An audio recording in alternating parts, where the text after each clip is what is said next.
Bienvenue sur le podcast Élite, le premier épisode de 2024. Donc, j'espère que vous avez passé un bon temps des fêtes, que vous passez un bon début d'année.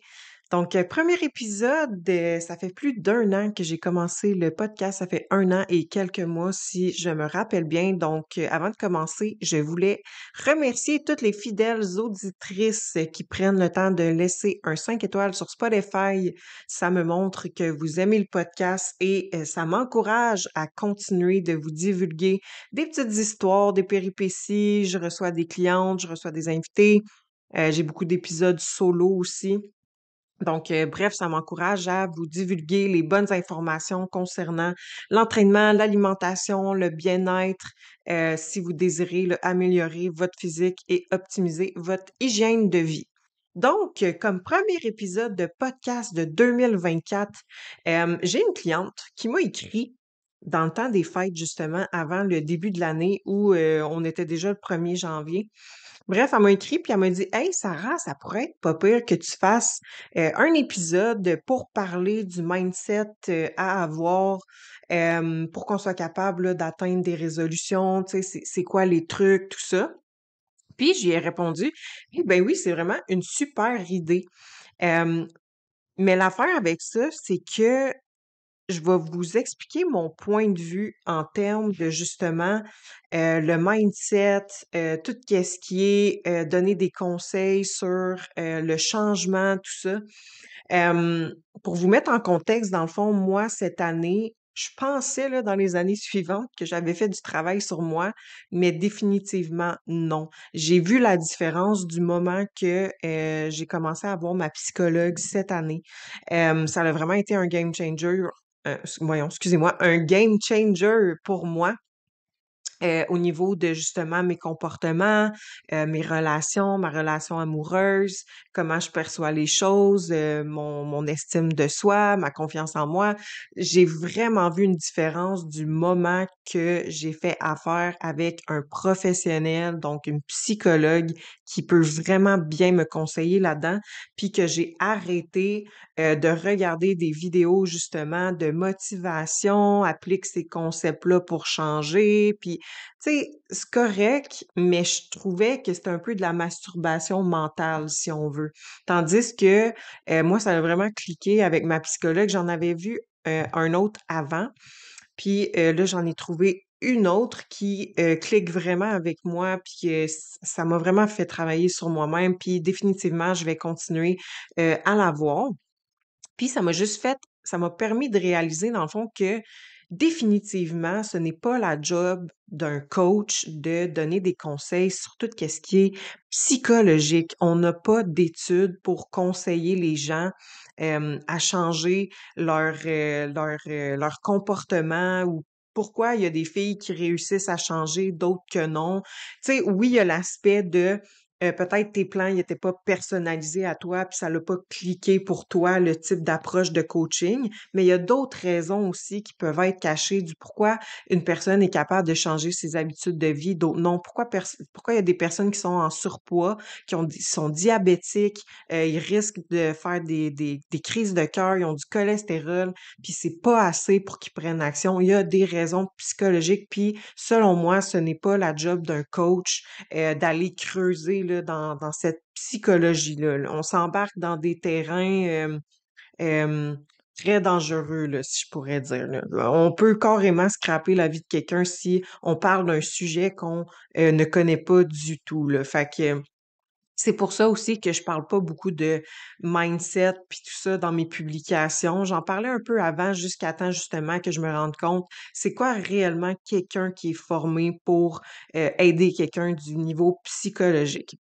Fait que ça, je le dis souvent à mes clientes, la meilleure combinaison que tu peux avoir pour transformer ta vie, ton hygiène de vie, c'est une combinaison de quelqu'un qui peut t'aider à optimiser tout ce qui est stress, sommeil, digestion, entraînement, alimentation.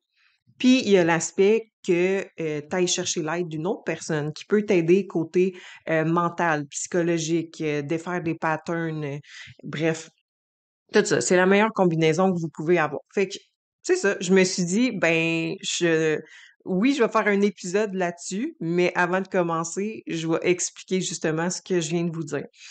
Fait que le meilleur conseil que je peux vous donner, pour avoir un bon mindset puis réellement changer en 2024, c'est d'avoir une combinaison de justement un thérapeute, une psychologue, un psychoéducateur, puis soit un coach, une nutritionniste, un naturopathe, quelqu'un en qui vous avez confiance pour vous aider avec votre hygiène de vie côté entraînement, alimentation. Donc, c'est le meilleur conseil que je peux vous donner pour votre mindset.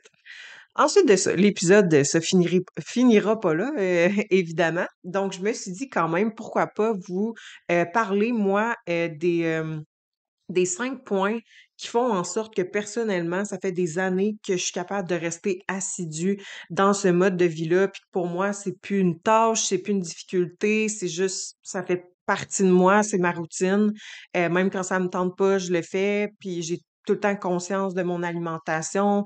Puis clairement, quand je vais avoir des enfants, c'est vraiment ce message-ci que je vais leur divulguer. Donc, je me suis dit, c'est ça. Je vais vous donner mes trucs perso pour rester assidu cette année. Donc, truc numéro 1, c'est vraiment d'éliminer des choses. Oui, oui, pas d'ajouter des choses, éliminer des choses. Donc, qu'est-ce que je veux dire par là? C'est que souvent, c'est plus facile d'en éliminer que d'en ajouter.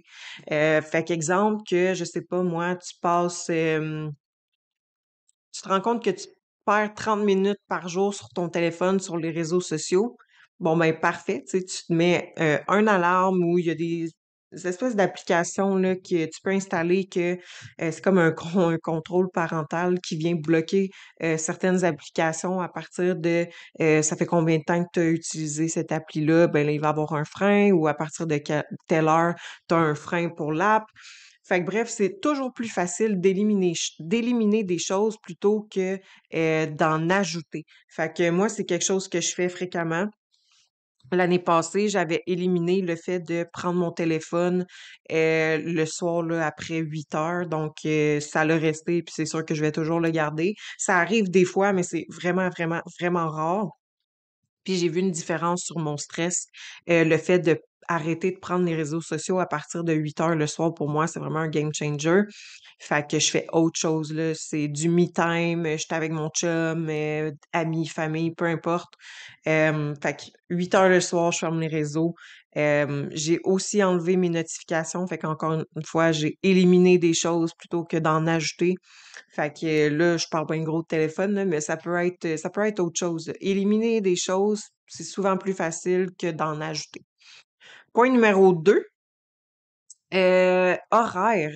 Hey, c'est vraiment un classique, hein, j'ai l'air plate de redire ça encore, mais c'est vraiment avoir un horaire et la respecter. Fait que moi, j'ai comme une plateforme que j'utilise pour les rendez-vous avec les appels, mes clientes, tout ça. Fait que ça confirme les rendez-vous, mais j'écris tout là-dedans aussi. Fait que j'écris mes gyms, ma meal prep, tout ça. Ben, ma meal prep, c'est souvent le week-end, là. Mais bref, j'ai toujours la même horaire à chaque semaine. Je fais la même chose, la même routine. Si mon workout il est là, c'est comme un rendez-vous chez le dentiste ou chez le médecin. Je me lève puis j'y vais, c'est tout. C'est un automatisme, c'est un rendez-vous avec moi-même. Fait que c'est vraiment important d'avoir un horaire et de la respecter. À moins qu'il arrive vraiment quelque chose d'inattendu, là, où tu es vraiment malade, OK, ça peut arriver, mais en gros, la plupart du temps, là, mon Dieu, 90% du temps, je respecte mon horaire. Quand c'est écrit quelque chose, je le fais. Donc, moi, c'est vraiment quelque chose qui me... Ensuite de ça, troisième point, avoir de la variété alimentaire, donc des alternatives plus variées, les aliments, avoir des recettes. Pour moi, c'est vraiment un game changer aussi, là. Fait que tu sais, en 2019-2020, je mangeais tout le temps la même chose. À partir de 2021, j'ai commencé à faire plus de switch. Puis c'est vraiment cette année, donc en 2023, que j'ai vraiment encore plus varié ma bouffe. J'ai fait fitter mes macros, j'ai fait plus de recettes. Fait que pour moi, c'est un game changer qui va faire en sorte que toute ma vie, je vais rester avec une alimentation comme ça, là. Fait que, puis pour moi, ça me dérange pas de calculer non plus. Je track tout dans une application. Regardez mes macros, mes calories, parce que si vous avez écouté quelques podcasts précédents, euh, quand je fais l'alimentation intuitive, ben je mange pas assez. Fait que je me ramasse à du 1000 calories, 1200, puis je file pas. Fait que la raison pourquoi je track, c'est pour m'assurer que mes protéines sont stables, que j'ai assez de calories, puis que si jamais, mettons, je veux augmenter mes protéines lipides, ben ça me permet de voir je suis où. Donc, c'est ça. Pour moi, c'est facile étant donné que j'utilise la méthode If It Fits Your Macro, mais je vais dire modifiée. Fait que c'est ça que j'enseigne à mes clientes aussi, puis ça leur permet d'avoir de la variété, puis d'essayer quand même des recettes, puis tout ça. Donc, surtout si on a un objectif de body recomp, le fait d'avoir de la variété, c'est super important, de faire des recettes aussi.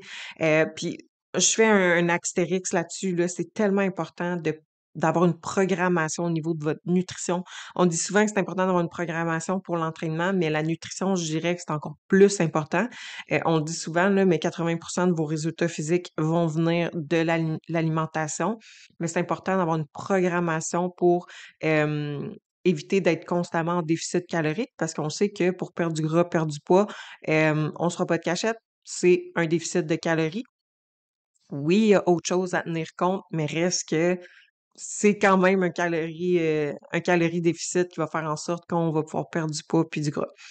Fait que dans le fond, qu'est-ce que je veux dire par programmation de nutrition? C'est qu'il va y avoir des périodes de déficit et des périodes de reverse et des périodes de maintien. Même voire surplus si la personne elle se sent bien puis ça ne dérange pas. Dans le fond, ça va éviter d'être trop dur sur le mental, puis on va venir empêcher aussi les réponses métaboliques compensatoires que ça pourrait avoir là, sur le métabolisme, dans le fond, là, à force de faire des période prolongée de restriction calorique. Fait que dans le fond, nous, c'est une méthode qu'on utilise, fait qu'on va périodiser au courant de l'année la nutrition avec la cliente pour ses phases de déficit, phases de maintien. Je referai un autre podcast en lien avec ça, mais dans le fond, tu sais, ils ont fait une étude qui s'appelle Matador, puis ils ont comparé deux groupes. Donc, ils ont pris un groupe. C'était deux groupes qui voulaient perdre du poids, là. Il y a un groupe qui ont été en restriction énergétique prolongée, donc constamment en déficit calorique, et l'autre groupe a été en restriction calorique intermittente. Donc, qu'est-ce que ça veut dire intermittente? C'est que ils ont eu, exemple, des semaines en maintien calorique, ensuite de ça, ils redevenaient à un déficit. En semaine maintien, en semaine déficit. Donc, ils ont fait ça avec le même nombre de temps que les personnes en restriction calorique prolongée et la perte de gras a été plus importante. Donc, il y a eu plus de résultats avec le groupe qui ont eu une restriction calorique intermittente. Donc, c'est une méthode qu'on utilise avec les clientes, pas nécessairement faire une semaine, mais de avoir des mois que oui, on est en déficit, mais qu'après ça, on est en reverse, on est en maintien, et ensuite, on peut recommencer, ainsi de suite. Fait que bref, je vais vous reparler du métabolisme dans un épisode plus loin, mais moi, en tout cas, tout ça pour dire que depuis que je suis plus constamment en déficit calorique, je me sens vraiment mieux, mon mental va bien, le physique va super bien aussi. Fait que bref. Point numéro 4, trouver un style d'entraînement ou d'activité physique que tu aimes, puis minimalement un 30 minutes par jour. Donc, moi, même si je m'entraîne pas, là, maintenant, je suis pas mal tout le temps à du 3 jours semaine, des fois 4 en termes de musculation. C'est pas mal tout le temps un 30 minutes à 45 minutes maximum. Fait que j'ai mes jours de workout dans mon horaire. Les journées que je ne m'entraîne pas, je fais toujours autre chose. Tant que j'ai un 30 minutes d'activité physique, fait que ça peut être d'aller prendre une longue marche à l'extérieur, ça peut être d'aller faire du yoga, ça peut être un petit jogging. Fait que toujours, je me suis toujours gardé une activité physique que je bouge un 30 minutes minimum par jour. Puis là, ça fait en sorte que c'est pas quelque chose qui est difficile pour moi de me lever puis d'aller prendre une marche à l'extérieur. Parce qu'il y en a pour qui c'est difficile de juste se lever puis faire le move de faire une marche à l'extérieur. Fait qu'on commence tout par un endroit différent. Puis des fois, avec des clientes, justement, avant qu'on leur mette un plan d'entraînement, ben la première étape, c'est de prendre une marche, tu sais, c'est de bouger plus tout simplement. Puis après ça, on mettra des choses plus complexes comme un plan d'entraînement. Donc, bref, moi, ça a fait en sorte que du moment que je me suis dit, hey, à chaque jour, je fais 30 minutes d'activité physique, ben là, pour moi, comme je dis, là, c'est plus difficile à faire. Ensuite de ça, le cinquième point, avoir un support psychologique pour réellement être prête au changement. Donc, comme je vous ai parlé au début, pour moi, ça a été un game changer, puis je pense fortement que tout le monde devrait en avoir un. Pas obligé d'être à chaque semaine, tu sais, au moins une fois par mois, une fois par 2 mois, même quand ça va bien. Tu sais, faut pas attendre que ça aille mal là, avant d'aller demander de l'aide à quelqu'un, là. Fait que vraiment avoir un support psychologique va vous aider à être prête au changement puis à être prête aux actions. Parce que, tu sais, quand on y pense, c'est pas censé être compliqué, là, changer, là. T'es tanné de quelque chose, ben, tu prends action puis tu vas changer. Pourquoi il y en a que c'est super difficile puis pourquoi il y en a que ça va super bien? C'est parce qu'il y en a que, ben, ils sont rendus là, sont prêts au changement, ils font les actions qui sont nécessaires puis ils changent. Pourquoi il y en a d'autres que ça fait des montagnes russes? Ben, je pense qu'ils sont tout simplement pas prêtes. Fait que bref, c'est mon point de vue. Je vais recevoir un invité en lien avec ça là, plus tard dans l'année. Donc, ça va être un épisode plus psychologique sur le podcast. Donc, bref, c'était mes cinq points, 5 trucs perso pour rester assidu. Fait que comme vous pouvez voir, c'est pas la grosse affaire. Vous n'avez pas besoin que ce soit compliqué. Fait que premier point en recap, c'est d'éliminer des choses plutôt que d'en ajouter. Deuxième point, un horaire, donc être fixe là-dessus, puis vous respecter là-dedans. Donc, ça se peut que vous disiez non à des choses, puis quand vous dites non, vous dites oui à vous. Donc, moi, à partir du moment que j'ai compris ça, ça a vraiment changé ma façon de voir les choses. Troisième point, toujours avoir une variété alimentaire, pas toujours être en déficit. Quatrième point, trouver un style d'entraînement ou d'activité physique que vous aimez minimum 30 minutes par jour. Et cinquième point, avoir un support psychologique. Donc voilà. Donc maintenant, vous êtes prête à débuter 2024. Si vous avez des questions ou quoi que ce soit, n'hésitez pas à m'écrire soit en message privé sur Instagram au elite.training ou par courriel au elitetraining@hotmail.com. Et on se dit à la semaine prochaine.